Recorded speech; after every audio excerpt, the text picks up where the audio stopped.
ఎందుకన్నా కేసీఆర్ పతనానికి ఒక ఆకాశమంత ఎత్తు నుంచి దబేలుమని ఒక వ్యవస్థ కానీ ఒక బిల్డింగ్ కానీ కూలిపోతే ఎట్లా ఉంటుందో ఆ పరిస్థితి జరిగింది.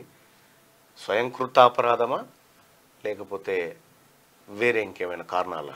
అంటే 100% స్వయంకృత అపరాధం. ఎందుకంటే అప్పుడు వైఎస్ రాజశేఖర రెడ్డి పీరియడ్లో నేను ఒక చిన్న బుక్ రాశాను. అప్పుడు వాళ్ళు ఎవరో నాకు పరిచయం లేదు. కేసీఆర్ స్ట్రాటజీ అండ్ ఫెయిల్యూర్ అంటే అప్పుడు పార్టీ దాదాపుగా అందరినీ రాజశేఖర రెడ్డి మొత్తం వాళ్ళ పార్టీలో కలిపేసుకోవటం ఆ పరిస్థితులలో అంటే ఇప్పుడు నేను బాధతో రాశానంటే అప్పుడు మరి వాళ్ళు పడ్డప్పుడు కూడా లేపడానికి మనం అంత ప్రయత్నం చేసినాం. వాళ్ళు ఎవరో నాకు తెలియదు.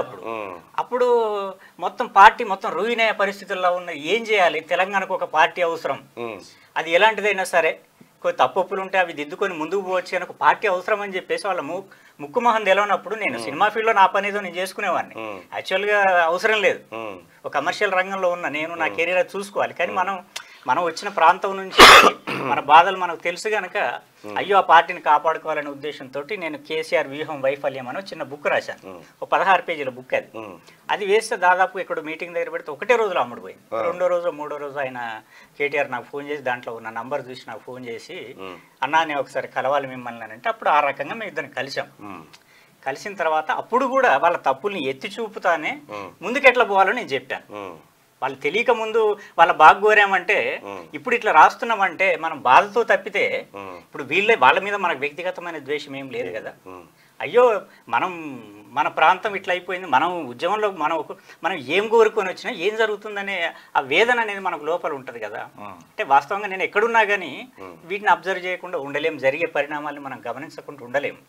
కాబట్టి నేను ఆ ఉత్తరం రాశాను దాంట్లో.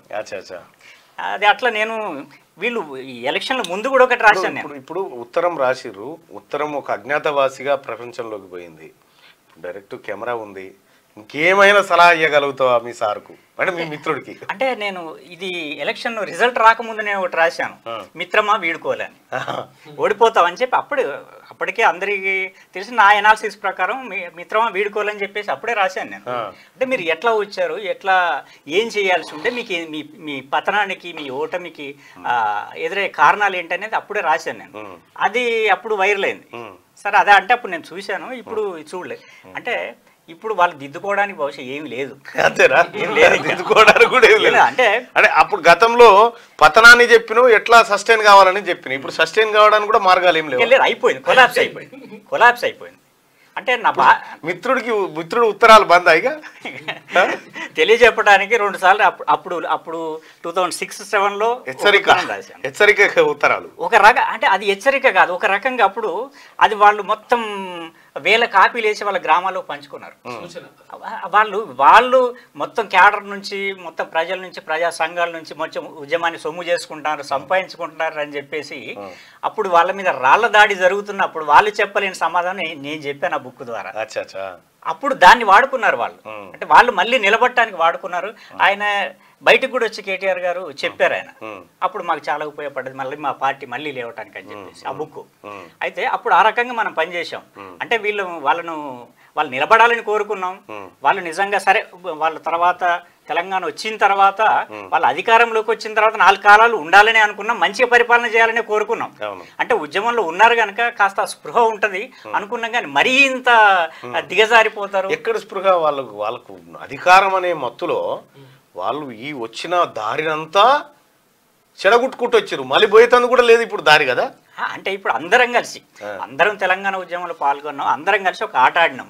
సడన్ గా తొండి ఆట మొదలుపెట్టి లేదు నేను చెప్పింది నడవాలని చెప్పేసి అరే అదేంటేనంటే మన మీద పడి కొట్టి తిట్టి బట్టలు చింపించాలి, నువ్వు అక్కడ కూర్చో, నేను ఆడింది ఆట అంటే ఎట్లా నడుస్తుంది? ఎవరు ఒప్పుకుంటారు దాన్ని? ఇప్పుడు దానికి ఆ బాధ ఇప్పుడు ఈ విధంగా వెళ్ళగక్కటం.